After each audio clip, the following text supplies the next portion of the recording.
get started, kickoff on the horizon. What's special about this time of the year as you gotta get ready to go back to work? Putting the pads on, finally getting out of the heat, finally getting out of the conditioning phase to try to implement football. Absolutely. Going into my last season, for me personally, just getting this last one in with my guys. I never really looked forward to fall camp, but I'm definitely looking forward to this one. Kind of that perspective changes as you get older. Yeah, for sure. How do you feel about your team coming back? I know it's going to be a new quarterback. You lost some other skill positions, but you also return a lot of good stuff. I feel like we're confident. After the spring, we had questions about, like you said, the guys coming in and out, high-power guys leaving, Jake, Jalen Cropper, David Perales, Evan Williams, guys like that coming out to try to replace those guys and fill those shoes. I feel like we did that confidently. The new guys coming in, very confident in learning our playbook, learning the ins and outs about Fresno, and I feel like we're going to be confident coming into this season. What's it like, in practice to watch a quarterback competition and see these guys compete to have the honor of starting? I feel like it's very entertaining. Absolutely, I feel like it's very entertaining. I'm a defensive guy, so I be having like little ins and outs, like, oh, okay, he can do this, he can't do that, but just a different perspective, honestly. That's really pretty much all I can say. It's pretty entertaining. I like it. And I know that you're gonna get the best of both of them when you're in with them. So, okay, we got him today. Oh, he's gonna have a little chip on his shoulder. Okay, we're in with him. He's gonna have a little chip on his shoulder as well. Definitely. Yeah. Speaking of chip on their shoulder, BSU is gonna have a chip on their shoulder, taking you guys on. What was that moment like, beating them on the blue in the Mountain West Championship? It was amazing. Honestly, after losing to them the first time, I know that we were gonna have to try to make a run to try to get back there. We kind of had that picture in our head that they were gonna make it, and we're gonna have to go back there. So we're gonna have to try to. That was my first time on the blue, the first game. So going into the second game, I kind of knew what to expect, and the stakes were higher. So I knew that it was going to be a hard-fought game. To actually get the win for the first time for myself, honestly, was definitely amazing.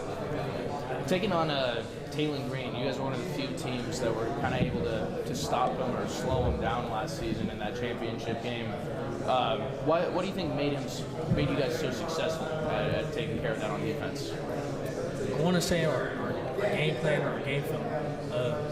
Nobody really knew what he had at stake. I want to say the San Diego game is really what put him out there to show that he's very athletic, he's very fast. You got to try to contain him. We kind of like gave him a Vince Young prototype. And yeah, we were trying to contain him. He's fast, so we got to try to make sure he doesn't break to the outside, because once he gets going and gets his top speed, there's no catching him. So that was a little emphasis that we had on him. He's a great player, and I know he's definitely improved he's a young guy, right? He's going into sophomore year. Oh yeah, so like he's just improved, getting his feet wet a little bit, and he's definitely gonna have a chip on his shoulder. He got a little taste of what championship games feel like, and he's definitely gonna want to get there again. A lot of the players we've talked to mentioned, don't let him get outside. What's specific about outside runs, are more important to take away? I want to say it's his strides, because I don't know if he ran track, but it looks like he runs the curve pretty well. And once he gets outside, and like I said, he gets going and hits his top speed, he's probably one of the fastest guys in the conference. Not only definitely the fastest quarterback, most definitely, but fastest guy in the conference as well. Take him back to, I want to say it was a Utah State game. He broke for like 90, and nobody could catch him. They was trying to, but they couldn't. So just a guy like that is very dangerous on his feet. His arm is getting most definitely improving, and he definitely has a lot of weapons to try to contain. Yeah, absolutely. Yeah. Another guy that I'm sure gives a lot of teams problems, George Helani, the running back. That's my guy, yeah. Yeah, what do you like about his game? He has everything. He has it all. He's fast. He's very physical. He runs very hard. I think he jumped over one of our guys last year in the game. Didn't know he had that in his bag, but now we got to put that on his resume that he's able to jump over guys. You don't know what he's going to do. He can run you over, outrun you. He's fast, he's physical, and then he's been there. He's their guy. He's been there since I've been here. So George is probably, I'm gonna be biased because he's my guy. He's probably the best running back in the league for sure. And then the younger guy, Ashton Genty, coming in. What was kind of your impression on him? And you got to play him twice when he was still kind of breaking in, and when he was a bigger contributor on this team. He definitely doesn't play like a freshman. I should say that. Him and George work hand in hand as a running back duo. When George goes out, there's no really drop off. He can do pretty much the same thing George can do, and he's a young guy. So his confidence is coming in like, okay, I know for sure that the game is slowing down for him.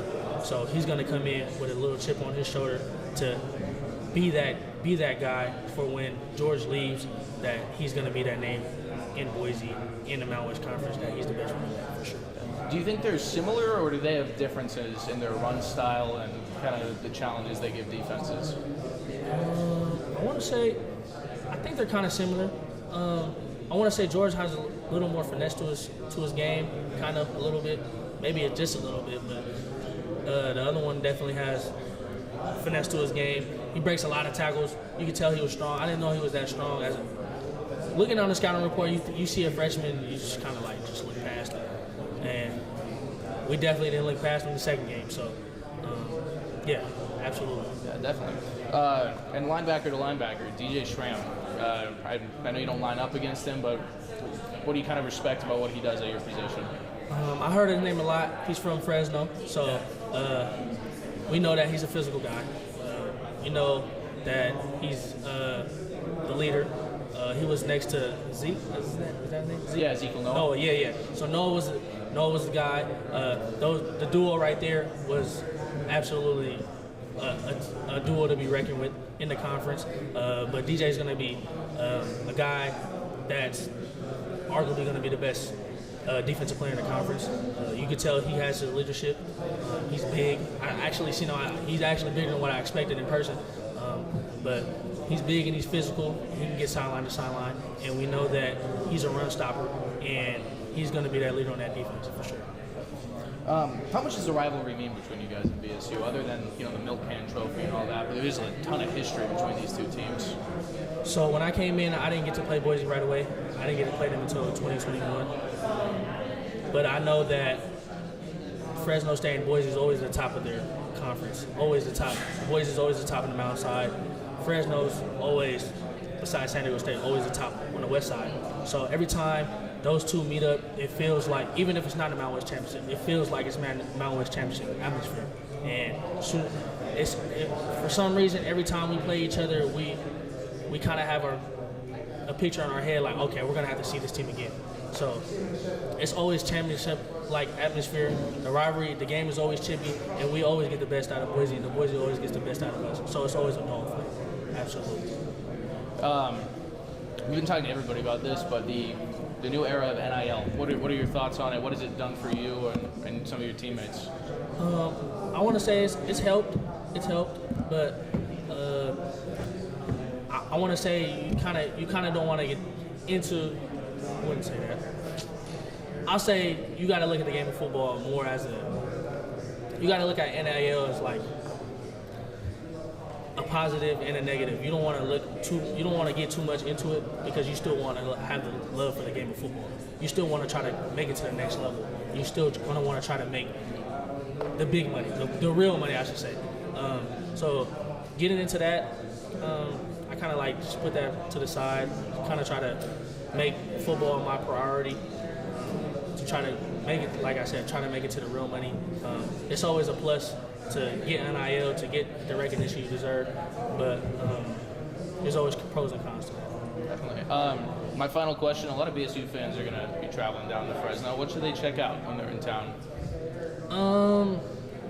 I want to say they could check out like Doghouse Grill.